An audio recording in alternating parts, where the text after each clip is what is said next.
Bismillahirrahmanirrahim. Assalamu alaikum. Welcome, dear students, in your chemistry class. Today, we are going to discuss lecture 2 from unit 3, that is methods of purification. So let's proceed our today's lecture. Contents of today's lecture, they are being followed from your syllabus content list. And in this, we will discuss. In previous lecture, we discussed about filtration, crystallization, and in today's lecture, we will discuss about some other techniques like sublimation, simple distillation, frictional distillation, and use of separating funnel. All these topics will be discussed in today's lecture. So, firstly, we will discuss that how solids can be separated, or if we have mixture of solids, then what is the technique that is being used for separation of mixture of solids? And the technique used is called sublimation. You know about this process, that it is basically conversion of solid directly into vapors. How do we use sublimation to separate solids? We will discuss in detail with the help of this diagram. You can see here, it is the setup which can be used for sublimation process to separate mixture of different solids. Some substances such as ammonium chloride and iodine, they undergo sublimation. Okay, we can make use of this property to separate a substance that sublimes from one that doesn't. It means that if we having a mixture of solids in which one of the substance undergoes sublimation while the other substance does not. So for such kind of mixture of solids, we use the technique that is called sublimation. For example, to separate a mixture of iodine and sand, we make use of the apparatus which is shown in this figure. In general, this method is used to separate a substance that sublimes such as iodine and ammonium chloride from the one with high melting point such as sand or sodium chloride, or these are the substances that do not undergo sublimation. So if we having a mixture of solids in which one of the solid undergo sublimation while the other doesn't, so for such kind of separations, we may use this sublimation to carry out separation of such kind of solids. Here you can see that it is a glass dish in which a funnel is being inverted. Okay, and here is mixture of iodine and sand is being taken. Funnel is inverted over this, and it is being the open end of the funnel is being closed with the help of cotton wool or wet cloth. Okay, when we heat the mixture, then you will observe that after some time iodine will directly convert into the vapors. You can see here, and it is being mentioned here, that these are the iodine vapors.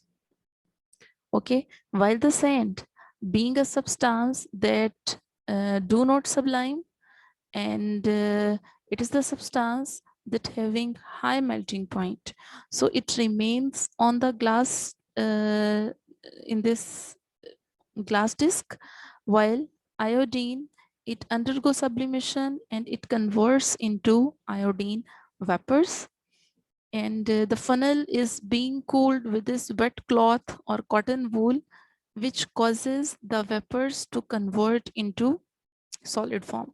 And in this way, by scraping these iodine crystals, we can separate iodine from sand. So it is basically a process or separation method for such kind, to carry out such kind of separations, in which if we having a mixture of two solids in which one of the solid undergoes sublimation while the other does not. So for these kind of separations, sublimation can be used. Okay. The next one is how to separate a liquid from a solution. Okay, if we having a solution and we want to get separate the liquid from that solution. So for such kind of purpose, which technique is used? That technique is named as simple distillation. What happens in simple distillation, or how do we obtain a solvent from a solution? So a pure solvent can be separated from a solution by simple distillation, and it is basically a process of boiling a liquid and condensing the vapor. We will later on will discuss in detail that how the boiling of liquid and then condensing the vapors back into the liquid takes place. For example, pure water can be obtained from a salt solution by distillation. Let's suppose we're having a salt solution, and if we want to separate water from that salt solution, okay, so for such kind of separations, we use the technique that is called simple distillation. And the apparatus that is being used for simple distillation is being discussed in the next slide.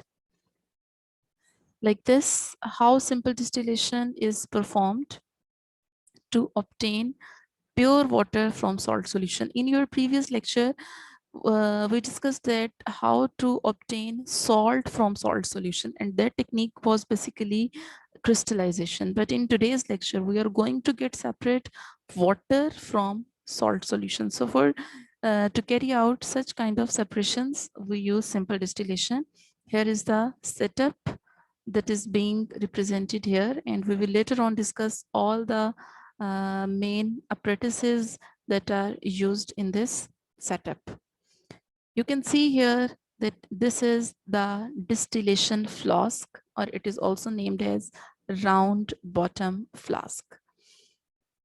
What is being taken in it? In the distillation flask, the solution boils, water vaporizes, rises, and enters the condenser. So it is basically a distillation flask or round bottom flask where the mixture or where the salt solution is being taken.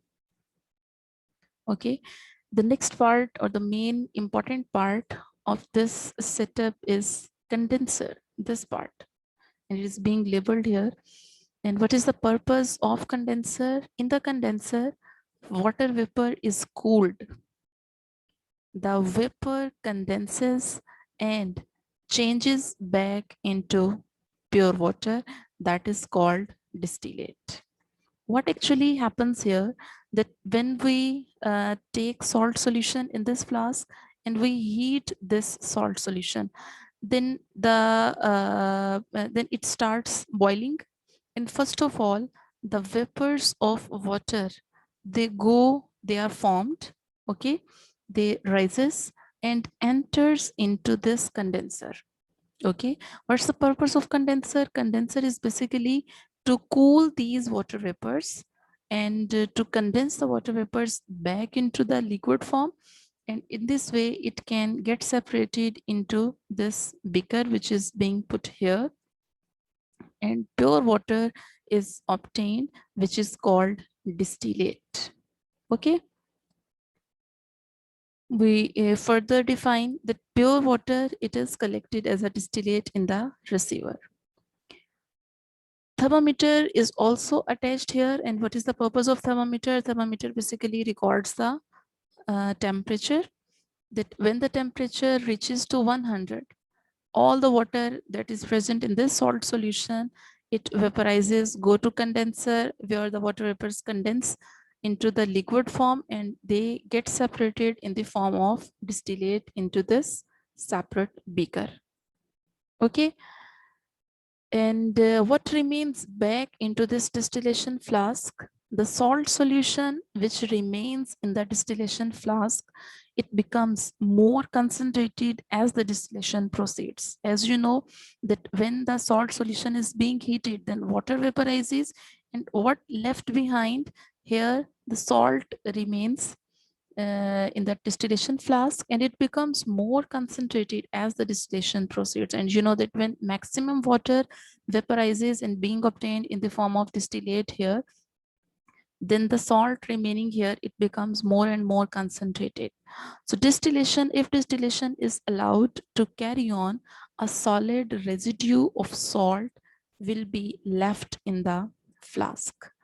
Okay, so when the distillation process is completed, then we obtain pure water in the form of distillate into this beaker, and in the round bottom flask, the solid salt remains behind. So here is a setup of simple distillation from which seawater can be purified, because seawater, you know, that it contains a lot of salts, and if we want to get purify the seawater, then simple distillation can be used for that purpose. Okay. The next technique, and that is before going to discuss the next technique, there are some important steps that are very important during the distillation process. The first point is here, the thermometer should be placed beside the side arm of distillation flask. Here it is shown that the thermometer, how it must be put into the distillation flask. It must be placed beside the side arm of the distillation flask, and it should not be dipped into the solution. Okay, it's a very important precaution that the bulb of thermometer, it must be on the beside the side arm, and it must not be dipped into the solution. Okay, and what's the purpose of thermometer? It ensures and measures the boiling point of the substance that is being distilled. Okay, now if we come towards condenser, then condenser basically consists of two tubes. You can see here the inner tube, and that one is the outer tube.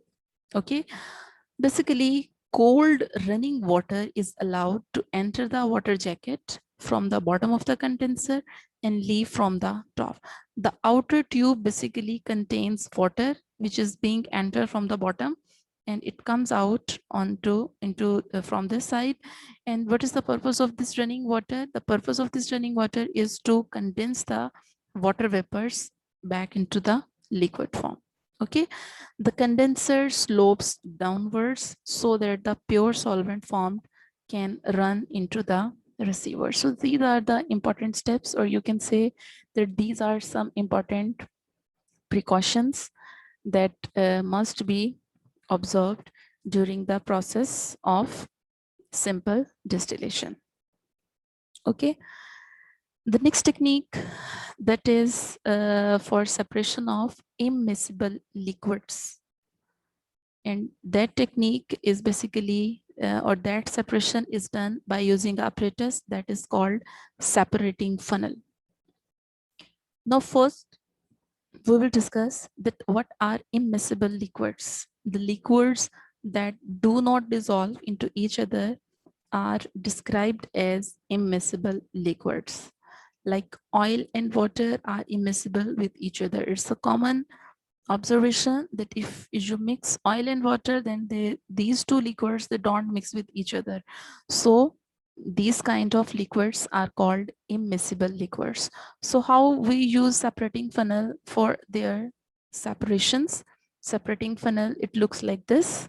And in the next slide, we will discuss that how separating funnel separates the immiscible liquids. Okay, let's suppose using separating funnel to separate oil and water. Let's suppose you having these two liquids, oil and water, and you want to separate these two layers. Then how it can be done by using separating funnel? The step one, you having both the liquids and put it into the separating funnel.